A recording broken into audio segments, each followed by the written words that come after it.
Hi my families, எல்லாரும் எப்படி இருக்கீங்க? ரொம்ப நாளாச்சு லாங் வீடியோ போடணும் அப்படின்னு சொல்லிட்டு இன்னைக்கு என்ன வீடியோ அப்படின்னு பார்த்தீங்கன்னா, இன்னைக்கு காலையில் வந்து ஒரு சிஸ்டர் சொல்லியிருந்தாங்க, கண்மணிக்கு வந்து ஸ்டெர்லைசிங் பண்ணிடுங்க அப்படின்னு சொல்லி கேட்டாங்க.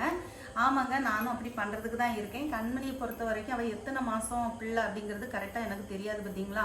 அதனால தான் ஒவ்வொரு நிமிஷமும் வந்து ஒரு பெண் பிள்ளை வந்து வீட்டில் இருந்தால் தாய்க்கு வந்து எந்த ஒரு ஃபீலிங் இருக்குமோ அது மாதிரி ஒவ்வொரு நிமிஷமும் காலையில் விடிஞ்ச உடனே அவளை வந்து செக் பண்ணுவேன். அவளோட படுக்கையெல்லாம் வந்து பார்ப்பேன் பார்த்துக்கோங்க. ஏன்னு கேட்டாச்சுன்னா பக்கத்தில் நம்ம ப்ரூனோ இருக்கிறதுனால அவளை ரொம்ப பார்க்கணும் அப்படிங்கிறதுக்காக தான். இப்போ வந்து பார்த்தீங்கன்னா போன வாட்டி நான் கடைசியாக வேக்சினேஷன் போடும்போது டாக்டர் என்ன சொன்னாங்க அப்படின்னா, அவளுக்கு வந்து அந்த டைமு தான் வரணும் அப்படின்னு கிடையாது, ஹீட் வரணும்னு கிடையாது, நார்மலாக இருக்கும்போதே அதை பண்ணிடலாம் அப்படிங்கிற மாதிரி சொன்னாங்க. நானும் அதை பண்ணுறதுக்கு தான் ஆயத்தப்பட்டுட்டு இருக்கிறேன். அப்புறம் வந்து அவளுக்கு ஒரு நாள் வந்து பிளட் டெஸ்ட் எடுங்க, பிளட் டெஸ்ட் எடுத்த உடனே நம்ம பண்ணிக்கலாம்னு சொல்லியிருக்காங்க. நானும் வரக்கூடிய ஞாயிற்றுக்கிழமை பிளட் டெஸ்ட் எடுத்துட்டு உங்களுக்கு நான் அடுத்த ஸ்டேட்டஸ் என்ன அப்படிங்கிறது எப்போ பண்ண போகிறோங்கிறதையும் சொல்லிடுறேன். அப்புறம் இன்னும் ஒரு சிலர் வந்து அவளும் ஒரு பொண்ணு தானே, அவளுக்கும் தாய்மை சக்தி வேண்டாமா, அவளும் அவளோட பிள்ளைகளோட பார்க்கண்டாமா அப்படிங்கிற மாதிரி கேட்குறாங்க. அவளையும் தாய்மை அடைஞ்சு அவளையும் ஒரு தாயாக பார்க்கணும் அப்படின்னு நினச்சோம்னா அவள் படுற கஷ்டம் மாதிரியே இன்னொரு குழந்தை இந்த உலகத்தில் வந்து பூமியில் கஷ்டப்பட வேண்டாம் அப்படிங்கிறது தான் எல்லாருமே ஒரு சிலர் கருத்து சொல்கிறீங்க. எனக்கும் அந்த ஃபீலிங் தான். ஏன்னா அவளே இப்போ கண் பார்வையும் தெரியாமல் காது கேட்காம இருந்து அவள் பெரிய ஒரு கஷ்டத்துலேருந்து தான் அன்றைக்கி உயிர் தப்பி இன்னைக்கு இருக்கா.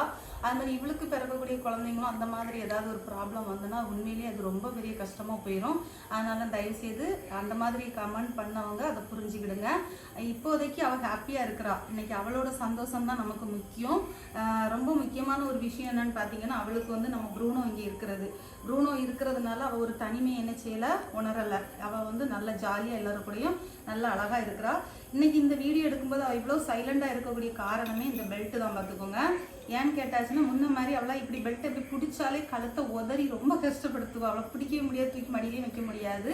ஆனால் வந்து இந்த பெல்ட்டு போட்டால் பிள்ளை எங்கே இருந்தாலும் அப்படியே அரெஸ்ட் ஆயிடுவா பார்த்துக்கோங்க. அதனால ரொம்ப தேங்க்ஸ் சொல்ல வேண்டியது நம்ம ப்ரூனோக்கு. ஏன்னா ப்ரூனோ வந்து நல்ல கண்ணுங்க இருக்குமா பாப்பாவை பார்த்துக்குவோம். ரெண்டு பேரும் நல்ல ஹாப்பியாக இருக்காங்க. அதனால அவளை வந்து இன்னொரு குழந்தை பெற்றுக்கணும், அவளும் ஒரு தாயாகணும் அப்படின்னு நினைக்கவே கூடாது. சரியா? அப்படி நீங்கள் கமெண்ட் பண்ணுறவங்க இருந்தீங்கன்னா உங்களுக்கு ஒரு சாரி சொல்லிக்கிறேன். ஏன்னா அவள் இப்போ ஹாப்பியாக இருக்கிறா. நீங்கள் நிறைய வீடியோக்களில் பார்த்துருப்பீங்க அவள் ஆரம்ப காலங்களில் எப்படி இருந்தால் இன்னைக்கு எப்படி இருக்கா அப்படிங்கிறது. அதனால இன்னைக்கு வந்து பார்த்தீங்கன்னா குட்டீஸ் பார்த்தீங்களா எப்படி தூங்கிட்டு இருக்காங்க, அம்மா ஏதோ பேசிகிட்டு இருக்காங்கன்னா குட்டீஸ் இன்னும் போயிடுவாங்கன்னு சொல்லிட்டு இன்னும் போகலை. மேக்சிமம் எப்போ போகிறாங்க அப்படிங்கிறது தெரியல. சரியா? அப்புறம் இருக்கிற வரைக்கும் ஆனால் குட்டீஸோடையும் நல்லா கண்மணி நல்லா மிங்கிள் ஆகிட்டா. எல்லா வீடியோவும் நான் உடனுடன் போட்டுட்டு தான் இருக்கேன். குட்டீஸ் இருக்கிறதுனால இப்போ வந்து பாப்பா வந்து கூட பகலெல்லாம் நல்லா விளையாண்டு ஜாலியாக இருக்காங்க. அவங்க எல்லாருமே ரொம்ப ஹாப்பியாக தான் இருக்காங்க. அப்புறம் வந்து பார்த்தீங்கன்னா கண்மணிக்கு வந்து ஸ்டெர்லைஸ் பண்ணுறது வந்து 100க்கு 100% நான் பண்ண தான் போகிறேன். வரக்கூடிய ஞாயிற்றுக்கிழமை பிளட் டெஸ்ட் எடுத்துட்டு என்ன ஸ்டேட்டஸ் எப்போ பண்ணலாம் அப்படிங்கிறது வந்து கண்டிப்பாக நான் அடுத்த வீடியோவில் அப்டேட் பண்ணி சொல்கிறேன். சரியா?